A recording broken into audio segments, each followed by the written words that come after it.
Mga kalukban, magandang araw po sa inyong lahat. So, meron tayo ngayon dito gagawin isang washing machine na single. So dinala dito sa bahay itong washing machine. So ang issue po nito mga kalukban ay ayaw maglabas ng tubig dito. Ito. So baka meron kayo mga ganitong washing machine. So dito wala kang makikitang pinakabaso-baso po niya gano'n. Wala dito siya yung drain valve, wala siya dito sa baba. Ayan. So ang drain valve po nito, andyan, yan, bubuksan po natin yan. Andyan yung madumi yan sa loob. So baka mayroon kayo mga ganitong washing machine. So ngayon, ang gagawin natin una, bubuksan natin tong takip. Yan, buksan muna natin. So yan, nabuksan na natin yung takip. Tapos ito, hugutin lang po natin yan. Yan. Tapos ito, may tatlong tornilyo siya. Yan dyan sa loob. Yan. Tapos ito, hugutin natin, tanggalin natin din itong pulsator po niya.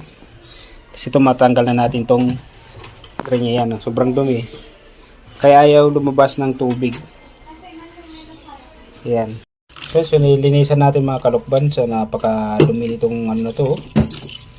Ayan, no? So amoy burak na siya mga kalukban.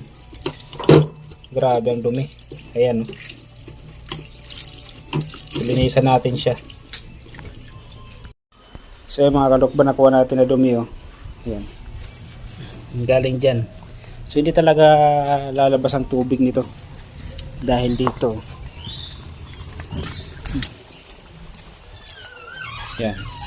Ngayon ibabalik na natin at para masubukan. So nilagyan natin ng tubig para malaman natin kung lalabasan ng tubig niya dito. Kasi kanina ayaw. Ayan, so i-drain natin. Ayan, naglabas ang tubig na. Sa may mga ganitong washing machine, ang problema ay ayaw lumabas ang tubig. So wag nyo po doon kakalasin ng loob kasi wala po yan.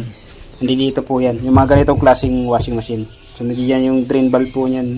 Wala doon sa baba. So ayan, okay na po yung washing machine. So dito na lang. Maraming salamat.